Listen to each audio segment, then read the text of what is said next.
Voy a cerrar las pestañas que no son necesarias.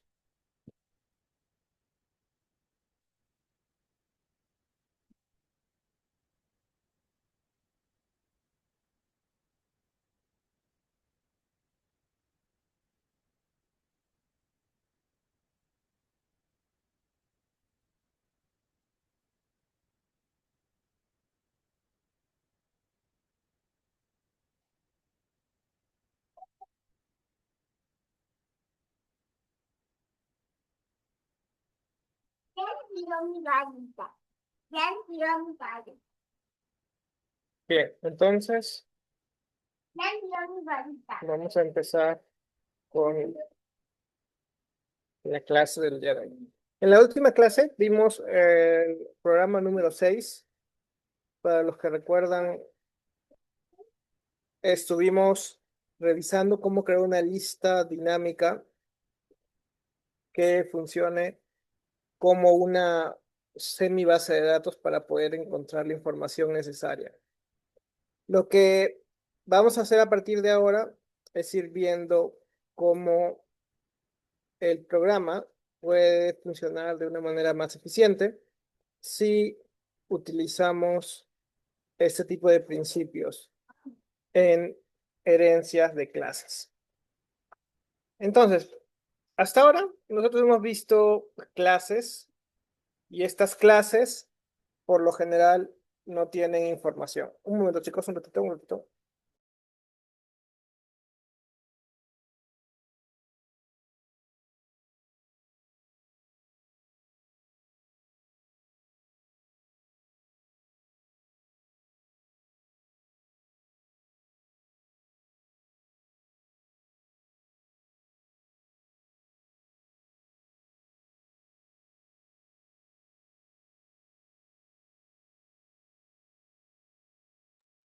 Ya, entonces les decía, la idea ahora es entender cómo funcionan estas herencias múltiples y vamos a ver un poco ejemplos. A diferencia de otros lenguajes modernos, Python nos va a permitir una herencia múltiple. Pero esta herencia múltiple nos va a plantear un problema clásico que es llamado el problema del llamando. Si la clase A hereda de B y de C, y ambas heredan de D, ¿qué método se va a ejecutar cuando llamas super? Teniendo en cuenta que estamos haciendo una múltiple herencia. Python va a resolver esto con un MRO, o mejor dicho, Method Resolution Order, que va a utilizar un algoritmo llamado C-tree linearization. Linearization. Bueno, no sé cómo se pronuncia correctamente. ¿Vale? No es una búsqueda aleatoria, más bien es un orden lineal determinista. ¿Qué quiere decir esto? Que lo que va a pasar es que debemos entender cómo consultar el atributo MRO de las clases que vamos definiendo. Esto nos va a permitir predecir exactamente el comportamiento de nuestros sistemas y evitar, obviamente, bugs donde un método va a desaparecer o se va a ejecutar 2 veces inesperadamente. Aquí pueden ver un ejemplo. Tenemos una clase base. Y esa clase base tiene un mensaje. Ese mensaje va a ser mensaje desde la clase base. Este método se encuentra en esta clase, recuérdenlo. Luego vamos a tener otra clase que va a ser login mix. Y esta clase está heredándose de base, es decir, que nuestro mensaje va a ser llamado desde nuestro login mixin, porque estamos creando un super mensaje. Luego vamos a tener un validation mixin que va a también a extraer la información de la clase base y vamos a tener también un super message que va a estar llamando desde la clase base. Y luego vamos a tener un sistema final que va a llamar a ambas clases y aquí la pregunta es, ¿cuál de las clases se va a llamar? ¿No? Porque estamos haciendo un llamado de todas las clases. Entonces, vamos a primero crear un sistema final y vamos a llamar a sMessage. Y vamos a ver qué pasa con el sMessage. Y luego vamos a hacer una inspección del MRO para ver cuál es el orden jerárquico real de esta información. Bueno, porque recuerden que estamos pasando dos clases y estas dos clases están obteniendo la información de nuestra clase base, que es message de base. Entonces vamos a ver cómo funcionaría aquí. Vamos a ejecutarlo.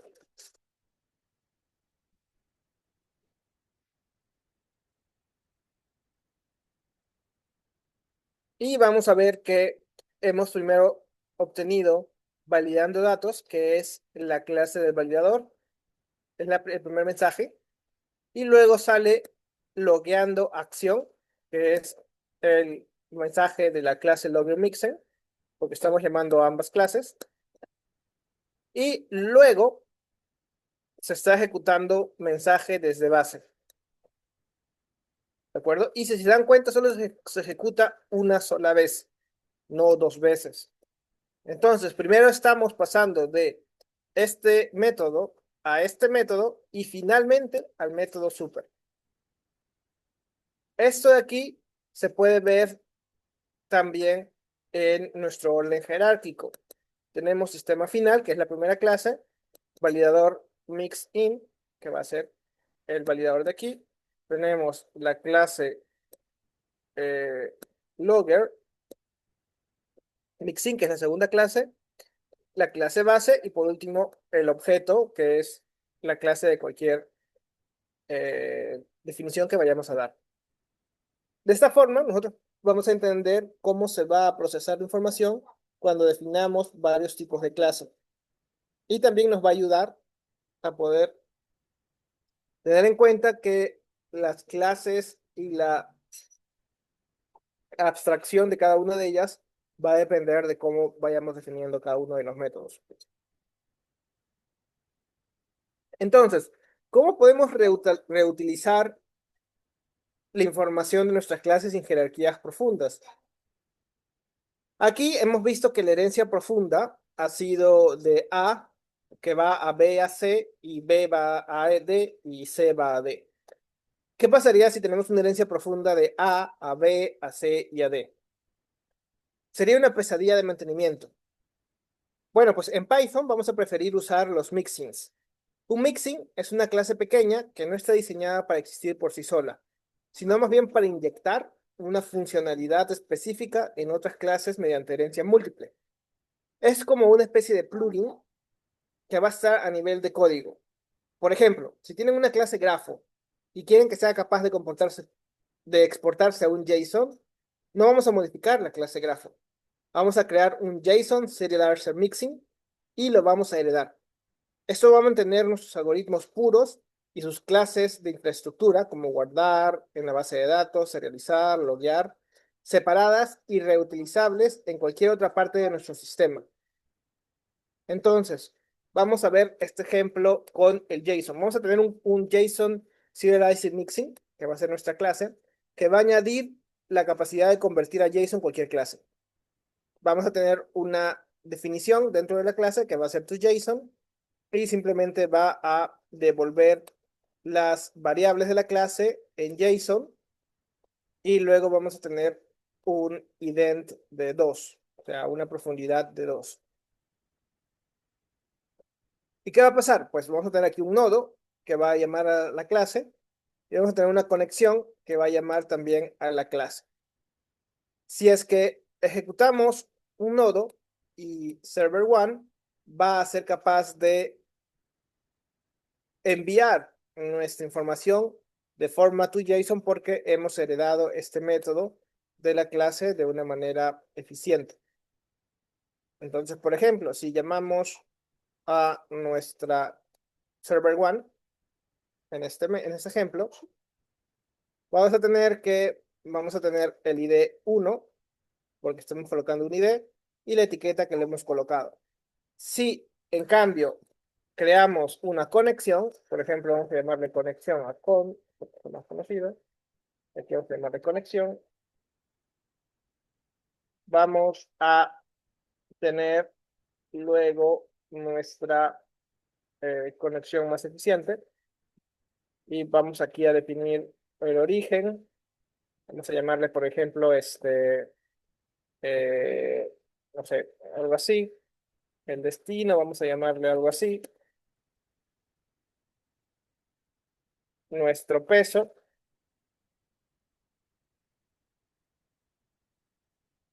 Y podemos simplemente convertir nuestra nueva clase a un JSON sin problemas. Entonces, de esta forma, nosotros podemos añadir capacidades de una clase que hayamos creado a otras clases de manera eficiente, teniendo en cuenta que Python tiene su mixin que va a estar automáticamente agregando información a la clase. Entonces, la pregunta que surge aquí es sobre los collections, porque básicamente hemos visto que los mixins no tienen un init, porque lo más importante es que no se rompa la cadena de super en herencias múltiples. Los mixins van a ser siempre para comportamiento, no para un estado principal. La idea es que ustedes sean capaces de poder generar estructuras de datos con muchos esteroides, por decirlo de alguna forma. Y vamos ahora a construir un pequeño grafo dirigido, obviamente desde cero, pero no cualquier grafo, porque vamos a querer un grafo que se comporte como un objeto muy bueno en Python. Tenemos que ser capaces de poder, uno, acceder a los vecinos usando corchetes, sumar grafos con operador más para fusionar redes, que sea capaz de exportarse a JSON y que al imprimirlo en consola nos dé una información técnica útil. Bueno, lo primero que tenemos que tener en cuenta es que debemos de crear pues un grafo que nos permita ser exportado a JSON. Entonces vamos a crear un mixin que va a ser nuestra infraestructura y vamos a llamarle a JSON o to JSON. En este caso vamos a dejarlo como a JSON y vamos a convertir todo nuestro diccionario que va a ser nuestro self punto subguión add items, que va a ser todos los ítems que estén adjuntados a la clase. Y vamos a encontrar los keys y los values. Entonces, por cada key vamos a crear una lista de values que nos va a permitir poder exportar nuestra información de manera eficiente. Entonces, para eso, vamos a tener nuestra clase core, con protocol Dunder, que nos va a permitir poder crear ese tipo de comportamiento. Entonces, aquí tenemos nuestra capa, que vamos a llamarle red neuronal, y que va a tener el mixing como un agregado. Vamos a tener nuestra parte de concatenar, que va a agregar nuestro grafo, un valor determinado. Vamos a tener nuestro grafo getNodo para que pueda obtener los nodos utilizando los corchetes. Y vamos a finalmente tener una red neuronal que va a permitir fusionar las redes entre sí de una manera eficiente. Entonces vamos a tener aquí una nueva red, por ejemplo, red neuronal que vamos a crear al momento de hacerle el add. Y esta red neuronal creada, que no debería ser instancia de otra red para no sobrecargar el operador, vamos a poner que por cada ítem que tengamos, vamos a crear un, bueno, aquí tenemos la clave, bueno, el valor y la clave, y por cada nodo vecino vamos a concatenar una red adicional. De esta forma, vamos a agregar toda la información que tengamos de nuestra red a la otra red de una manera eficiente. Y vamos además también fusionar la otra, que va a ser vecinos, y vamos a tener una nueva red que nos va a permitir concatenar la información también de los ítems que tenemos de la otra red. De esta forma, estamos agregando todos los ítems que tenemos de la primera red a la segunda red y vamos a retornar una segunda red con el atributo más, ¿no? O sea, cuando usamos el más va a funcionar. Y luego vamos a poner una representación del Python para poder ver qué es lo que está pasando en cada red cuando imprimamos el valor. Entonces aquí tenemos red A, red neuronal, concatenamos neuronal 1, neuronal 2, simplemente un grafo sencillo. Red neuronal B, concatenamos la 2 con la 3. Y si la sumamos, deberíamos tener una red concatenada de neurona 1, neurona 2 y neurona 2 con neurona 3. Entonces aquí podemos ver que la red total va a tener 2 nodos y 2 aristas, porque es lo que hemos colocado aquí. Y si le imprimimos la red neurona 2 y la neurona 3, y si imprimimos todo a JSON, vamos a tener que la neurona 1 tiene la neurona 2 y la neurona 2 tiene la neurona 3. De esta forma tenemos un grafo muy eficiente hecho en Python para poder obtener la información de una manera dinámica y de tal forma que podamos ir navegando de una manera coherente todo lo que va pasando en nuestro grafo.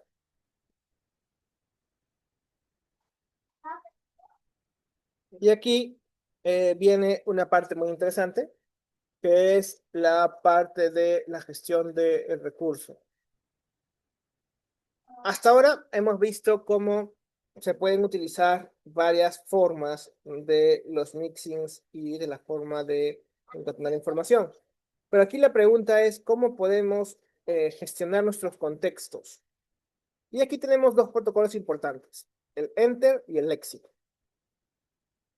Como ya hemos usado antes el with open, o sea, para abrir información, también debemos entender que no solamente es para archivos, es un patrón de RAI, que es básicamente Resource Acquisition is Initialization de Python. Cualquier operación que requiera un setup y un tear down, o sea, conectar o desconectar, bloquear y desbloquear un mutex, o abrir y cerrar un socket, vamos a tener un contexto manager o un administrador de contexto que nos permita poder hacerlo de una manera más eficiente. Entonces, al implementar enter y exit, vamos a garantizar que nuestro recurso se libere incluso si el algoritmo lanza una excepción a mitad de camino. Es la forma más profesional de evitar fugas de memoria y bloqueos de base de datos que nos puedan ocasionar un error largo. Entonces, para eso vamos a crear una pequeña clase que va a ser la de gestionar el recurso. Vamos a tener un init, que va a ser el inicio del nombre, un enter, porque vamos a reservar el recurso, y un exit.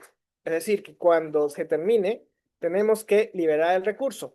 Y para liberar el recurso, debemos de retornar un valor para que luego nuestra información sea eliminada de una manera eficiente. ¿No? Aquí, por ejemplo, en el exit, estamos agregando unos pequeños comentarios para que sea más fácil de entenderlo. Por ejemplo, el xtype nos va a decir si es que hubo un error para poder hacer un rollback si es necesario. Por ejemplo, tenemos un teardown que va a estar liberando el recurso con el self nombre. Y el xtype que va a ser un logo que va a permitir que nuestro proceso sea mostrado y falló con el nombre, pero que nuestro recurso nos diga si es que ha sido cerrado de una manera, de una manera correcta o no. Y si es que aquí utilizamos nuestra gestión de recurso, por ejemplo, gestión de recurso, base de datos, y lo pasamos como un AskDB, ejecutar consultas pesadas, y si es que simulamos un error, vamos a ver cómo este exit va a realmente a eliminar la información.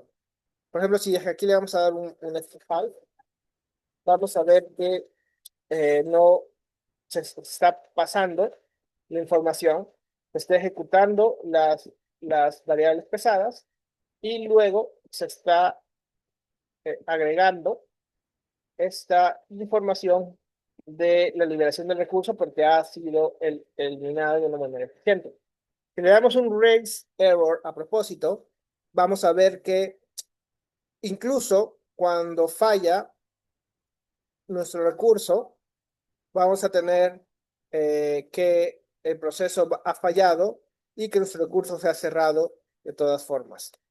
Eso es importante porque si se dan cuenta, en la primera se cierra sin problemas y no nos dice nada, ningún error, porque no había ningún problema. Pero en la segunda nos está avisando que nuestro recurso se ha cerrado, incluso si es cuando ha habido un fallo de error por si es que había un problema. Entonces aquí podemos agregar nuestra lógica para ir eliminando información o datos innecesarios que estén cargados en nuestra RAM para que nuestros recursos funcionen de manera eficiente. Además de eso, que ya es importante y hemos visto bastante, vamos a tener una información adicional que nos va a permitir poder agregar un pequeño decorador a lo que vamos a ir haciendo. Ahora, una cosa que me estaba olvidando y es que el Context Manager también se puede agregar utilizando un decorador, que es justamente que se llama Context Manager, y el módulo va a automáticamente tener una función generadora y nos va a permitir poder ser utilizado de una manera eficiente. Entonces, aquí en, en este pequeño ejemplo, estamos creando un decorador. Si se dan cuenta, estamos teniendo un decorador de reintento. Ya lo habíamos visto antes. Y vamos a ver cómo podemos conectarnos al servidor. Y cuando utilicemos definir conectar al servidor, se va a ejecutar una ejecución. Va a intentar hacer un connection error. Y ese connection error eh, va obviamente a hacer que este reintento se ejecute, ¿no? Entonces, como estamos llamando un error, debería llamarse aquí, ¿no? El fallo que se ha colocado y debería darles una espera adicional a, a nuestra función. Y esto es interesante porque vamos a esperar 2 segundos para reconectarnos 3 veces. Y si en la tercera vez no se ha logrado, debería de terminarse. ¿Y cómo se hace esto? Pues aquí ponemos un while que va a tratar de hacerlo todas las veces que sean necesarios. Y en el caso de que no haya ningún error, pues simplemente va a retornar la función sin ningún problema. O sea, sin ninguna ejecución adicional. ¿De acuerdo? Ahora, esto aquí es importante porque nos va a permitir poder encontrar a veces fallos que no podemos ver a simple vista. Y además aquí, bueno, el último sí nos va a dar un error porque se va a ejecutar y no hay un except. Aquí deberíamos haber puesto un try except. Pero bueno, aquí se va a ejecutar y va a dar un error porque no se ha podido, ¿no? Vamos a probarlo para que ustedes vean cómo funciona. Y vamos a llamar a la función.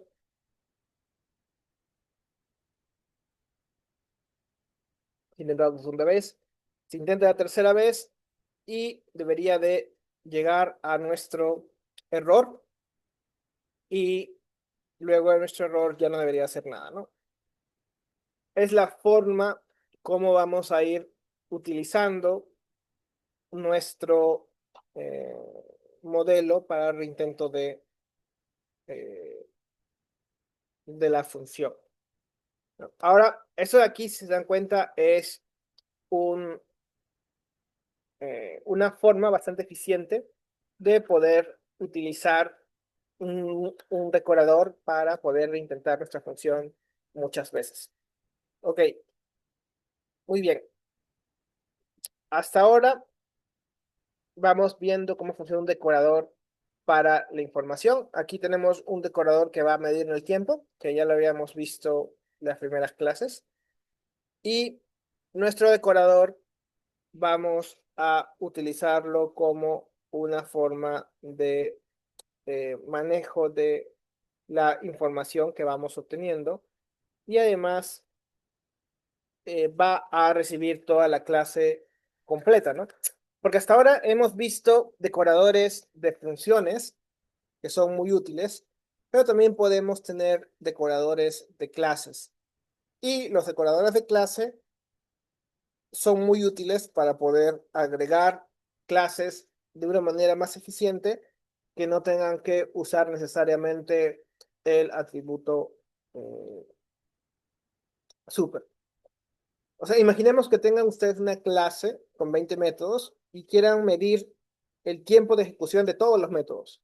O sea, no van a poder medir tiempo 20 veces, porque esto va a violar el principio de don't repeat yourself. O sea, imagínense estar repitiendo 20 veces todos los métodos a cada rato, ¿no? Un declarador de clase va a recibir la clase completa como un argumento y vamos a poder iterar sobre los atributos, identificar cuáles son métodos y envolverlos automáticamente.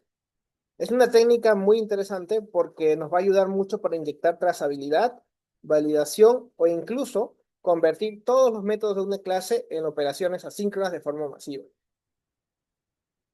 Aquí podemos ver cómo estamos llamando a nuestra función algoritmo, ¿no? Y estamos agregándole el wrapper de medir tiempo.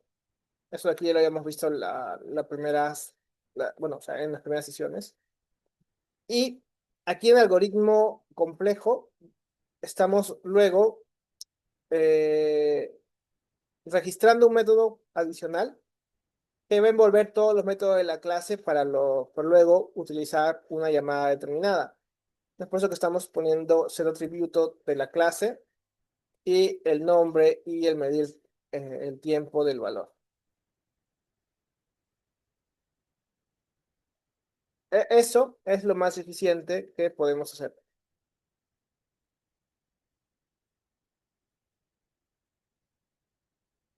Bueno, un momento, chicos.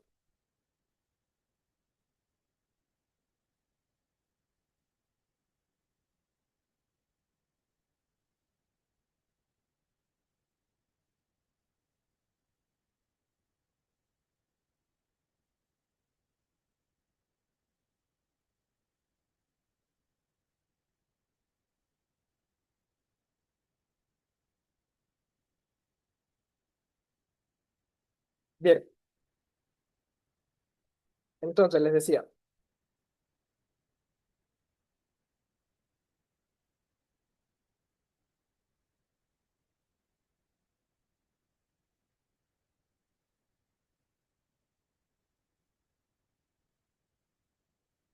que vamos a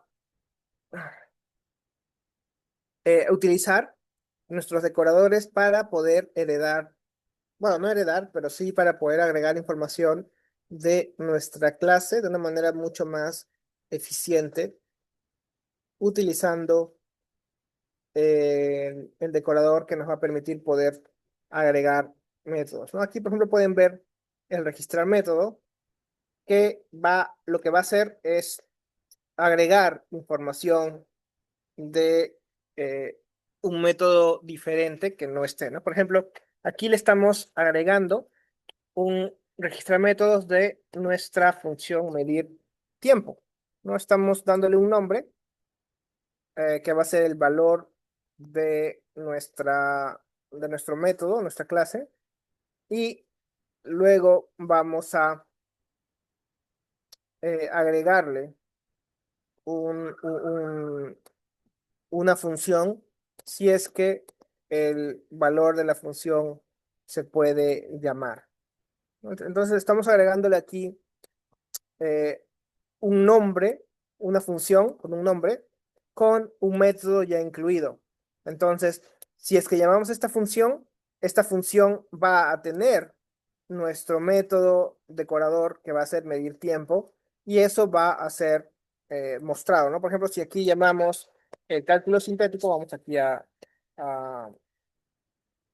temporalmente a comentar el algoritmo tiempo, vamos a ver que puede llamar a la simulación A y va automáticamente a ser llamado el método que fue rapeado dentro de nuestra función. Y si llamamos a simulación B, vamos a tener otra vez cuánto tarda la función, dependiendo de lo que vamos haciendo en nuestro elemento. Ahora, la parte más interesante de todo esto es que nosotros podemos crear también metaclases. ¿no? ¿Y qué son las metaclases? Básicamente son como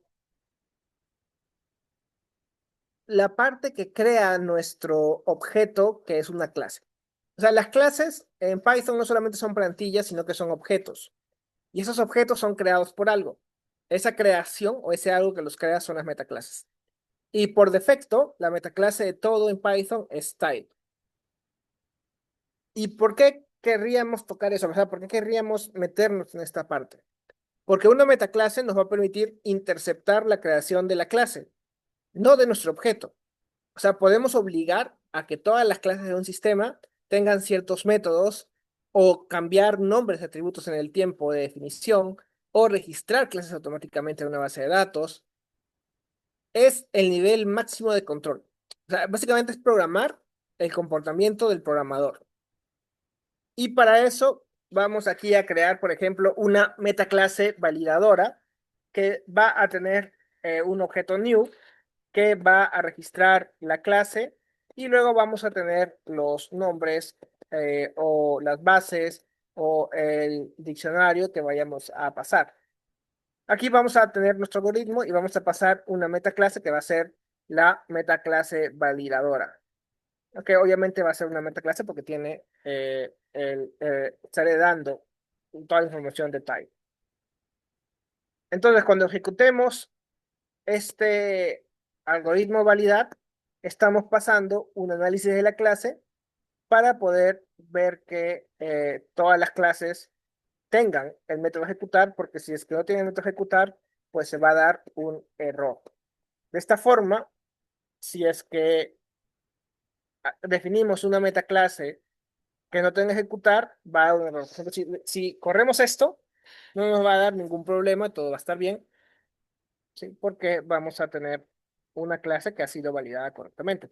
Pero si creamos una clase de esta forma, que no tiene la definición ejecutar, vamos a tener un error porque al momento de intentar validar nuestra clase, nos va a dar automáticamente un error diciendo que no implementa el ejecutar. De esta forma podemos hacer que nadie cree una clase que no tenga la función ejecutar para que nuestra clase sea lo más estructurada posible.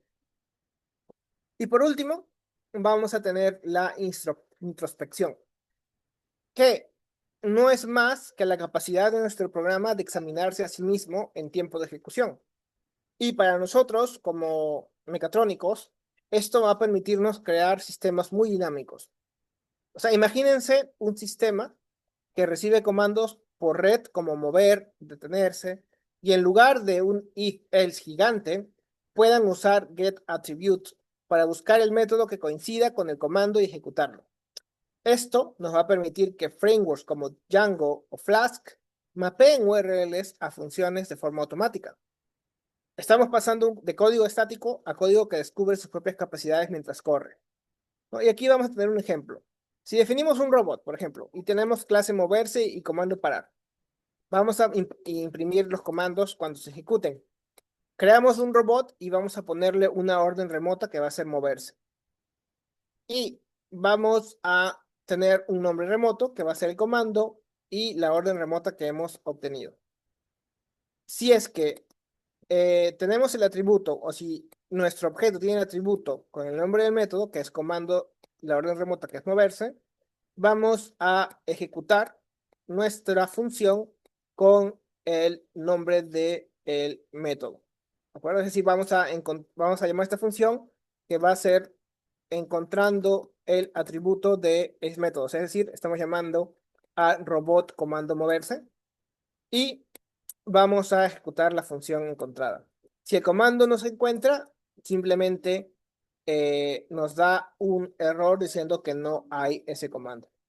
Esto de aquí nos va a servir para poder hacer un nombre o un tipo de llamados bastante eficiente, sobre todo porque nos va a permitir poder utilizar las introspecciones de una forma muy eficiente, muy dinámica y bastante elaborada para el tipo de programas que estamos haciendo.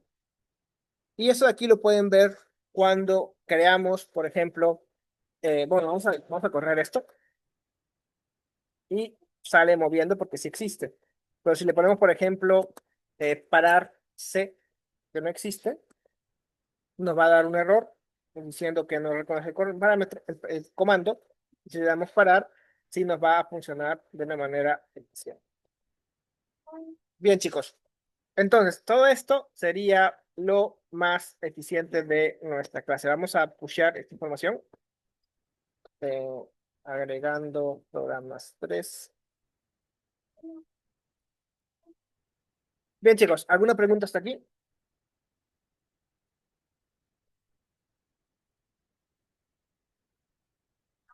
¿Todo bien, chicos?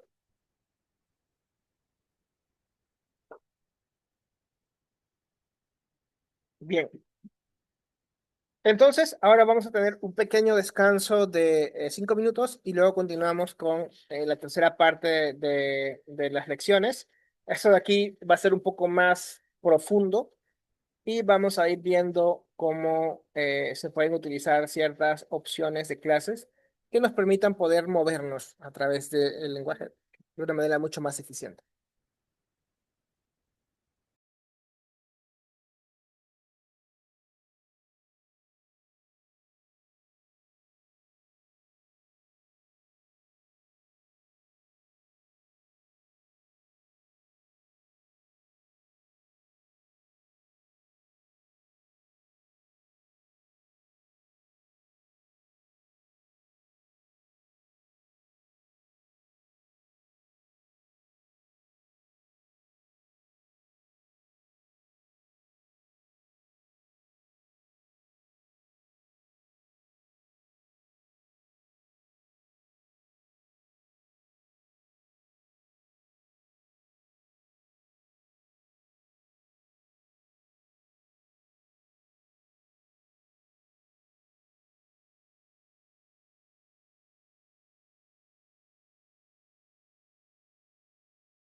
Bien, chicos, vamos a continuar. Python es un tipo de lenguaje que usa tipado dinámico. Y en proyectos grandes, eso es una receta para el desastre. O sea, tener un lenguaje que tenga un tipado dinámico es horrible. Sobre todo porque tenemos que seguir el principio de si el pato graznea, tiene que graznar. No nadar, no correr, eh, no hacer cosas raras, aunque los patos pueden nadar. La idea es que nosotros tenemos que enterarnos de que si pasamos un string en un lugar incorrecto, donde nos piden un entero, nuestro servidor tiene que cogerlo y darnos un error para evitar cualquier desastre. Los type hints no van a cambiar cómo el código funciona, pero nos van a permitir que herramientas como NumPy o MyPy o nuestro IDE detecten errores antes de ejecutar una sola línea. Veremos cómo usar Union, Optional y cómo Pydantic va a llevar esto al siguiente nivel, validando datos en tiempo de ejecución. Es darle a Python la seguridad de Java con la agilidad de siempre.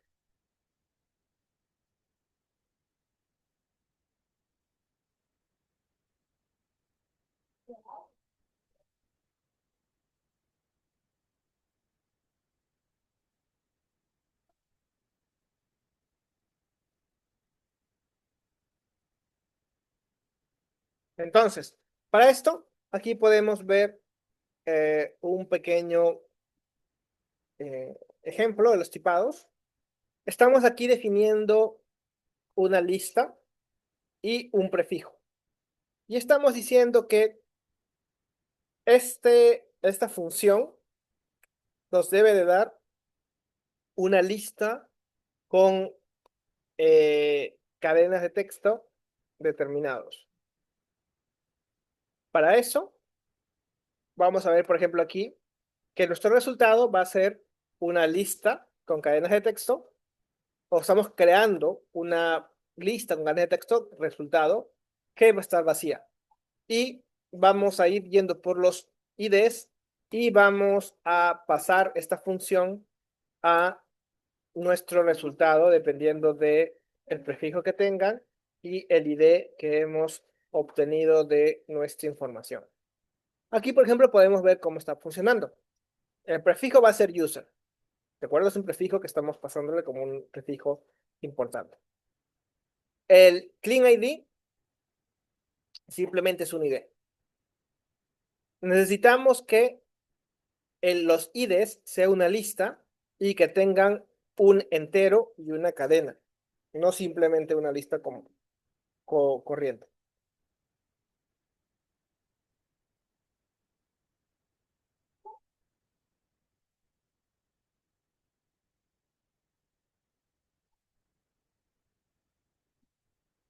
Y vamos a ver cómo al final el resultado va a funcionar de una manera eficiente o no.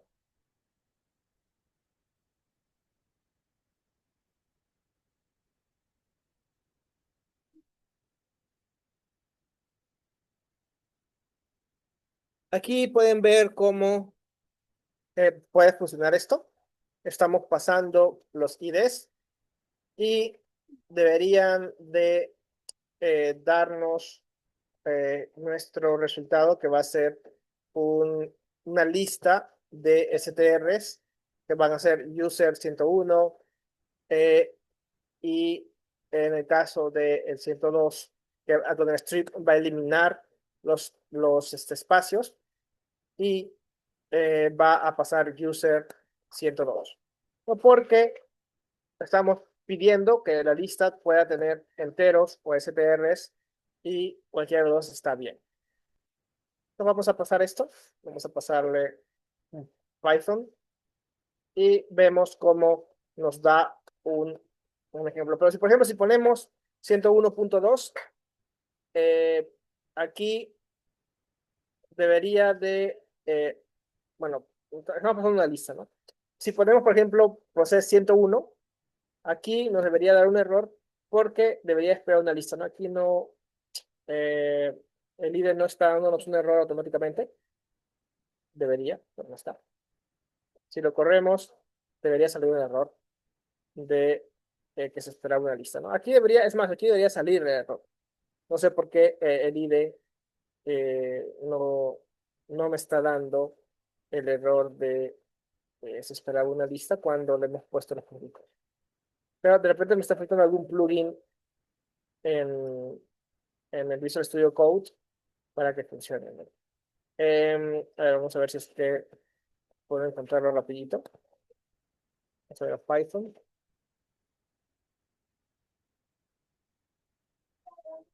El Python Debugger ya está instalado. El Python pues está. El Pylab también está. Esto de aquí es tipo Created. Python Indent para mejorar los puntos. ¿Esto qué hace? Eh,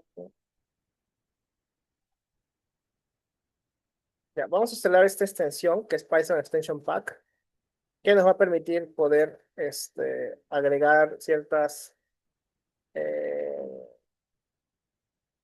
utilidades a nuestro código. Bueno, aquí nos da un error. Nos dice que hay una extensión que está siendo deprecada. Vamos a ver.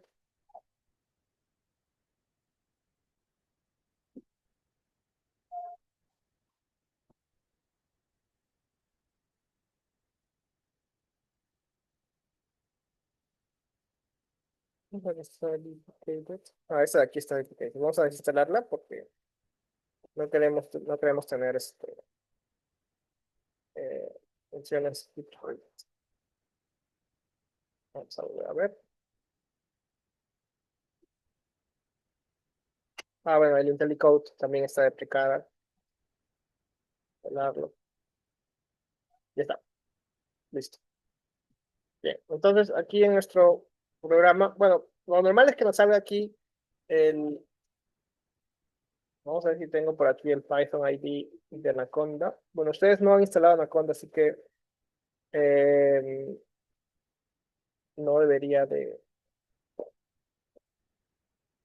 salirles. Vamos a ver.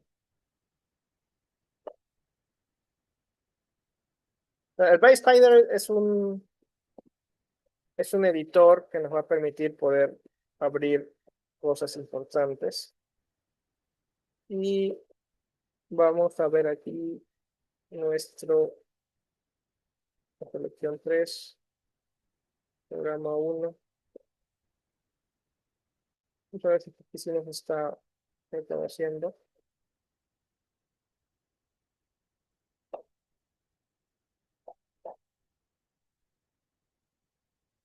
No, aquí tampoco nos está arrojando los errores, no sé por qué.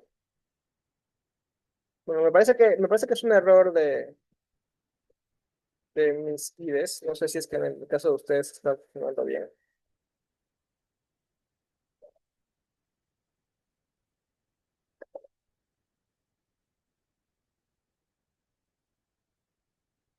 No sé, ya lo veremos.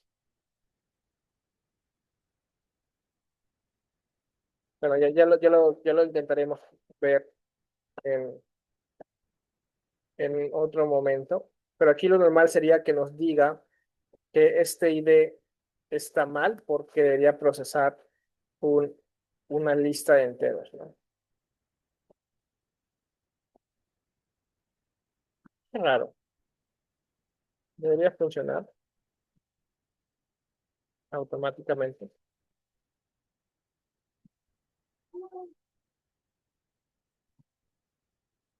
Ahora vamos a instalar el MyPy, pero si lo tenemos instalado. No, no lo tenemos instalado. Vamos a instalar el MyPy TypeCheck. Bueno, después de con esto ya se arregla. Voy a volver a abrir el Visual Studio.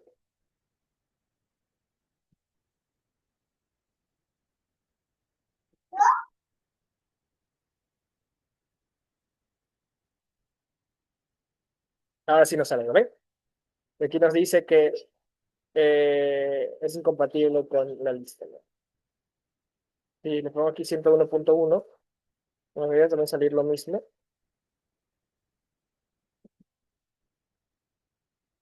¿Sí? Se dan cuenta que float es incompatible. Entonces, de esta forma, bueno, si lo corro, nos va a salir un error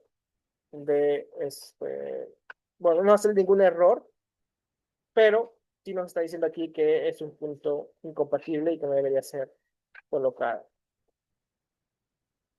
Pues de esta forma se pueden ir validando, ¿no? Creo que incluso se puede poner un identador, me parece, para que esto sea un poco más riguroso, ¿no? Pero en este caso, no es necesario.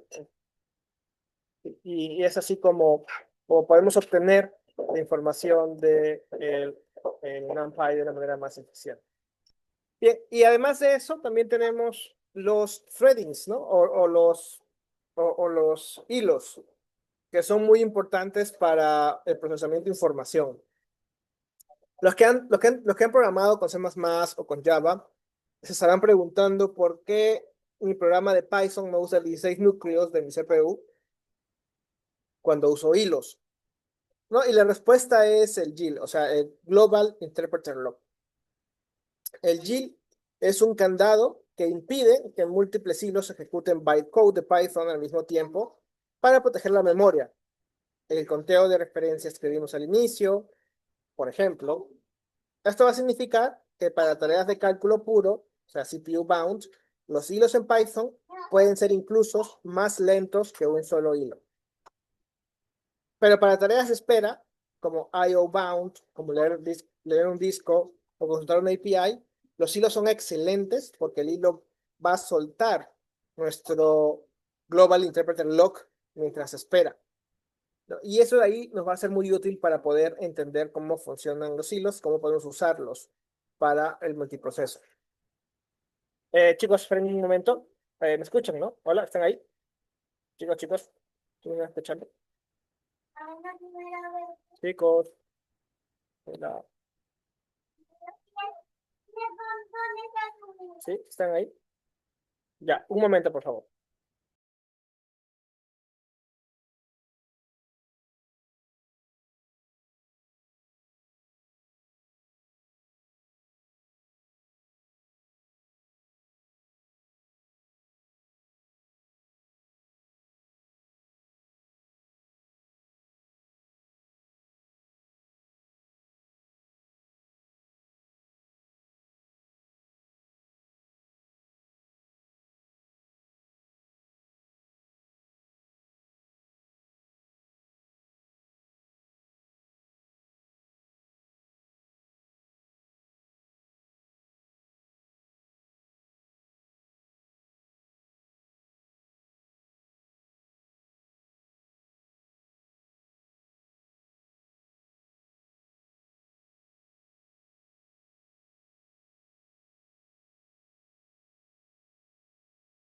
Ya, muy bien, les decía. Entonces, los threadings tienen una limitación.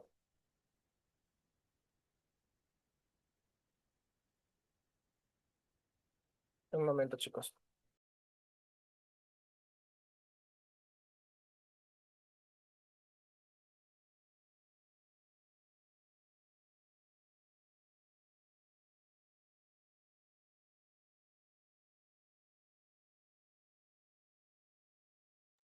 Bien, entonces, aquí pueden ver un pequeño ejemplo de cómo el threading utiliza un espacio determinado, ¿no? Y aquí pueden ver cómo el threading van a terminar, obviamente que en 2 segundos y no en 10, porque están ejecutándose entre comillas al mismo tiempo. Aquí vamos a ver que el hilo 10 está esperando una respuesta de red, va a esperar 2 segundos y luego va a tener el IDE finalizado.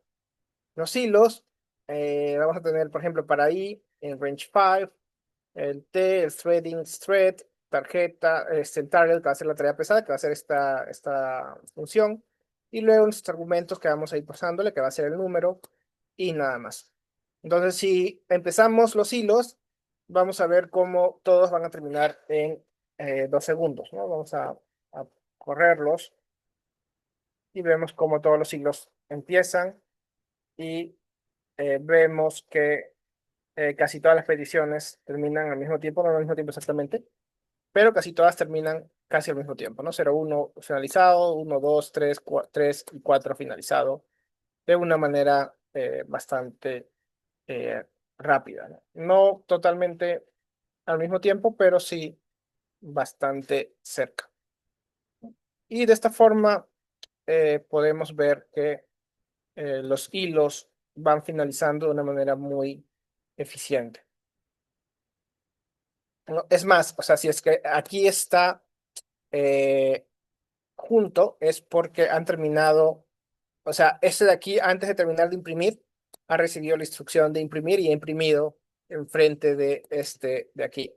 No, no imprimió exactamente después, sino que mientras estaba imprimiendo, imprimió el siguiente.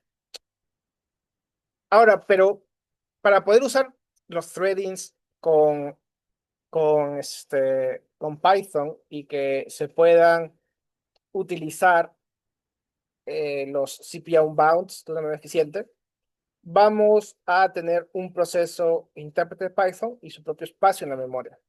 Esto va a significar que sí se puede usar todos los núcleos de un CPU. El costo, obviamente, de esto es que la comunicación entre procesos es mucho más lenta que entre hilos, porque Python va a serializar los datos para enviarlos de un proceso a otro. Y nosotros tenemos que saber evaluar. El tiempo ganado en el cálculo compensa el tiempo perdido enviando los datos.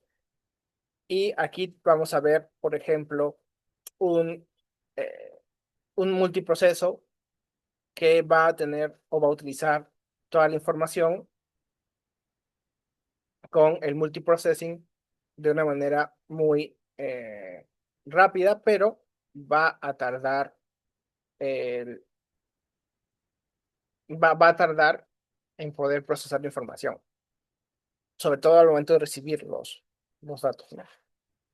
Pero si ejecutamos esto, vamos a ver que estamos procesando la información y vamos a tener los resultados finales. Son casi instantáneos, pero van a utilizarse todos los núcleos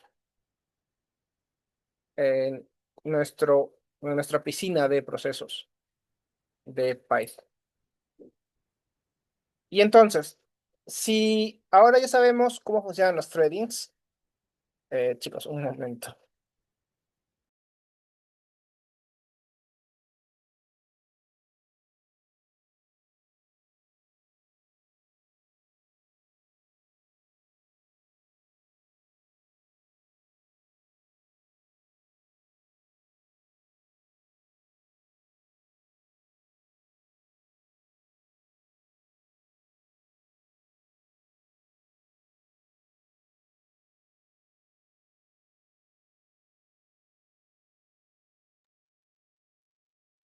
Ya, chicos. Entonces, les decía que se pueden verificar estos procesos de una manera más eficiente. Pues para eso vamos a tener una forma de utilizar información y vamos a ver también cómo la abstracción moderna, o sea, la forma de procesar abstracciones en Python es mucho más eficiente que en otras versiones, porque esto de aquí es Python muy puro, muy purito de la forma de ver las cosas, ¿no?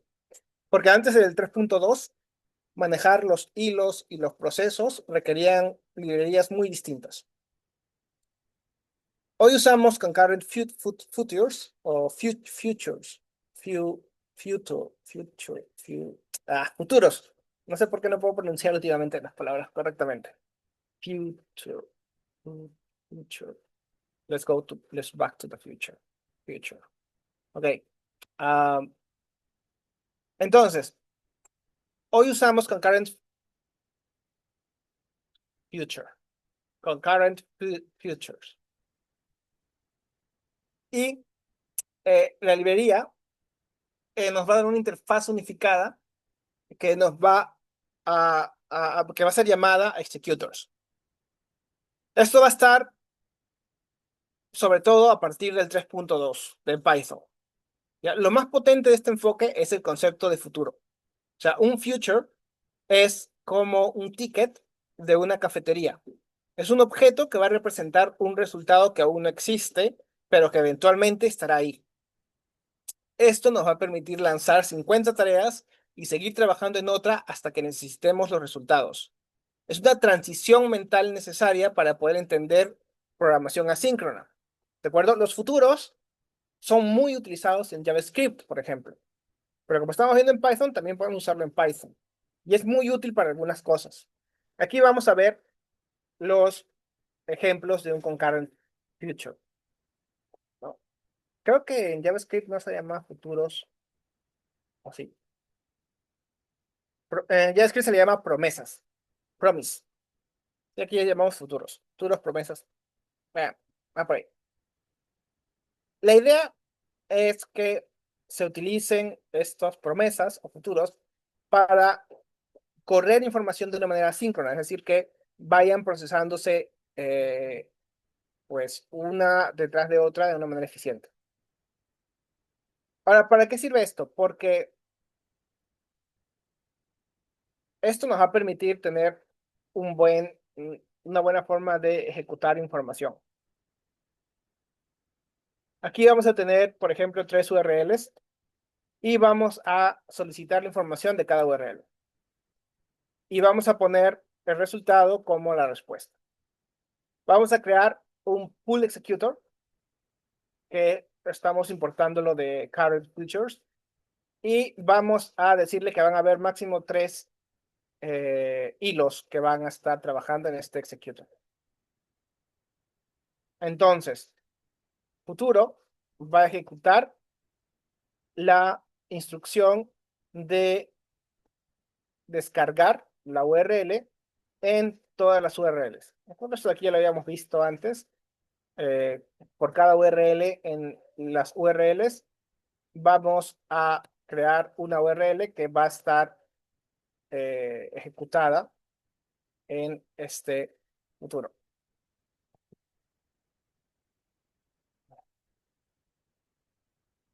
Luego de que ya hemos creado nuestro pool de acciones futuras, vamos a ir a ver cuándo cada futuro está siendo completado. Para cada futuro, el URL futuro va a tener una información, ¿no? O sea, cuando se completen los futuros, vamos a ejecutar un for y vamos a colocar la data de la URL en cada posición. Vamos a tratar de encontrar el resultado del futuro. Obviamente que vamos a esperar el resultado y vamos a imprimir la información que se obtenga. Si es que no se obtiene ninguna información, nos va a dar un error. Entonces vamos a ejecutar los futuros y vamos a esperar hasta que se ejecute. Vamos a correr esto.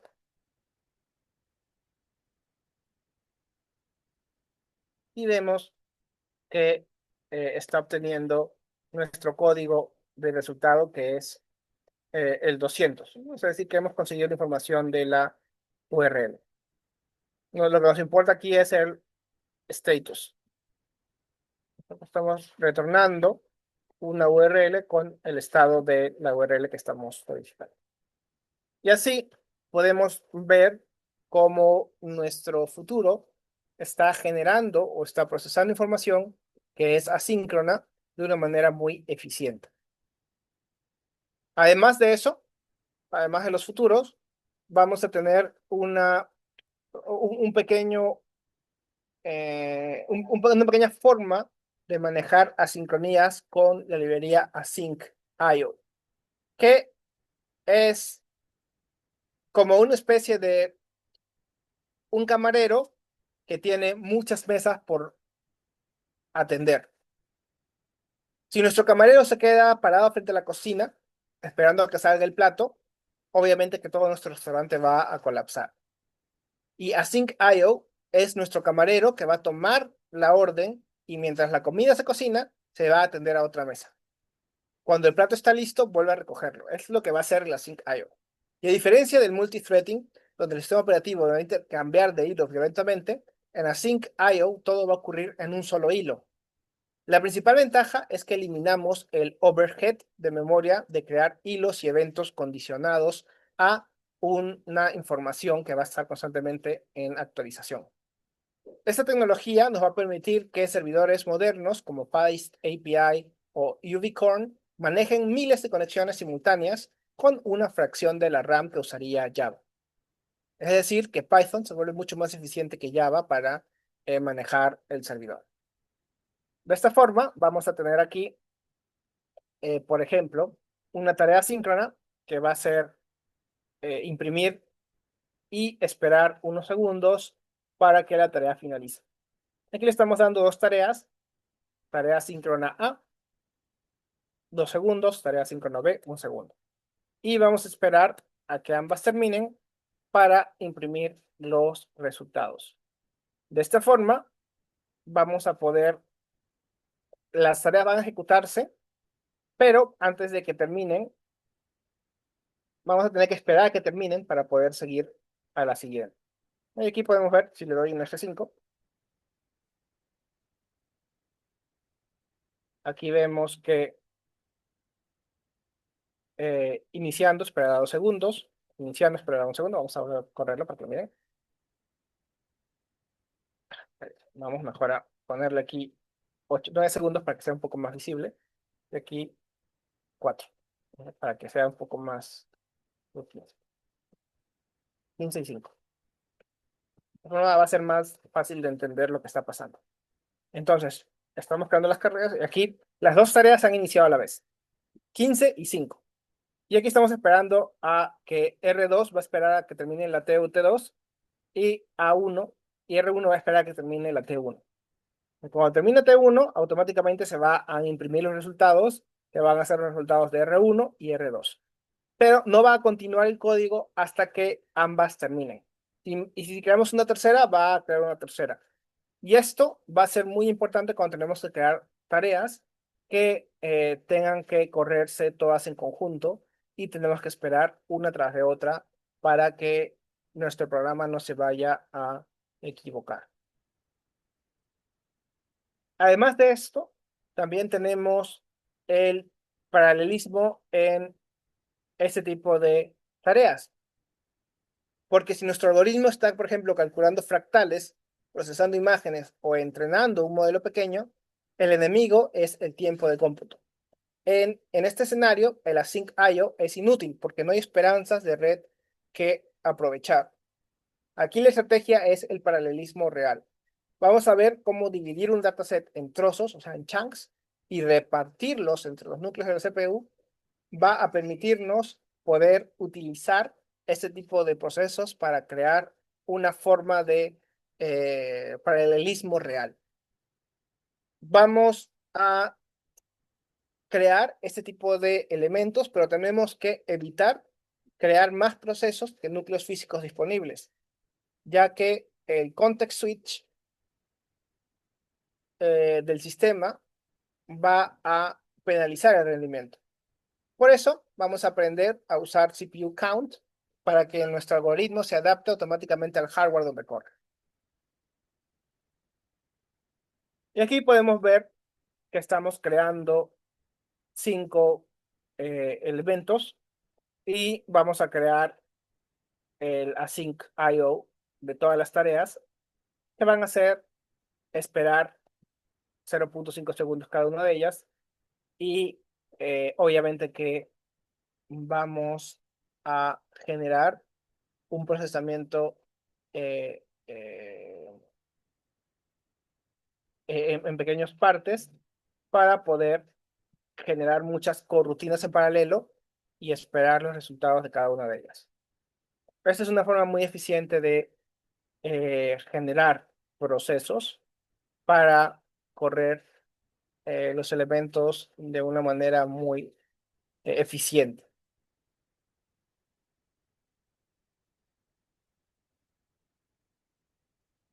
Bien, y por último, el día de hoy al menos, vamos a tener las concurrencias en IOBound que van a permitirnos poder generar un procesamiento mucho más eficiente al momento de generar un paralelismo real de nuestros eventos que vamos a ir generando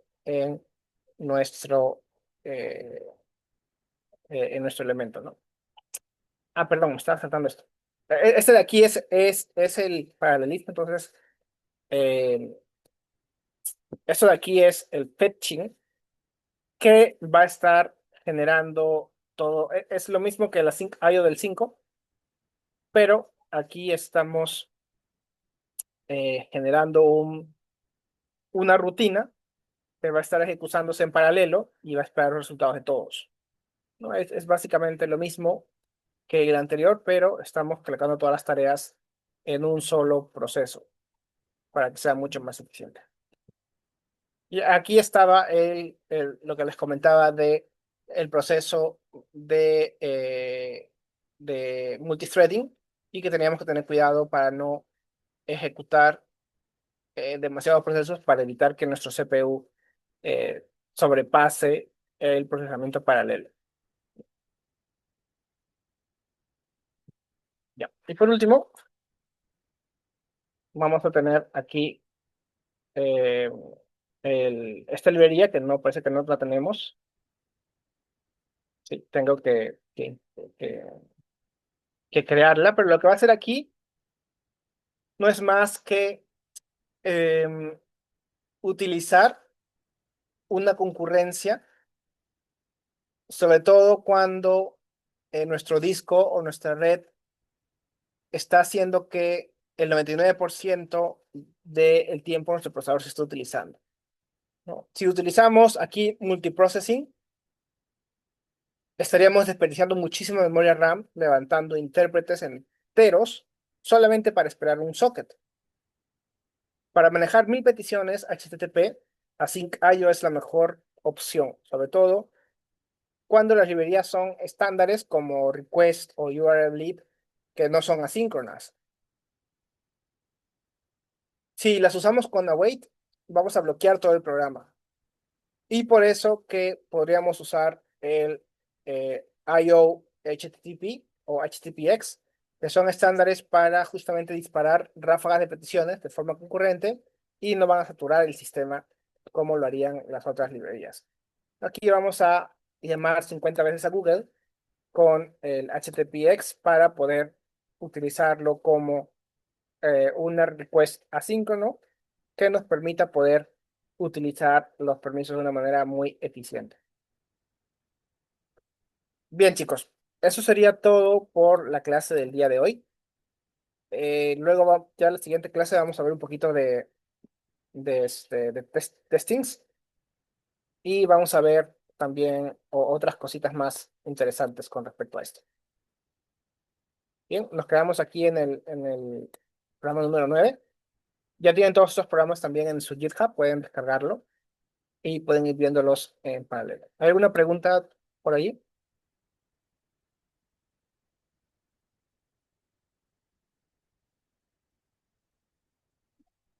Sí, chicos, eso coordínenlo con Daniel. Daniel es el que está coordinando con lo de los certificados.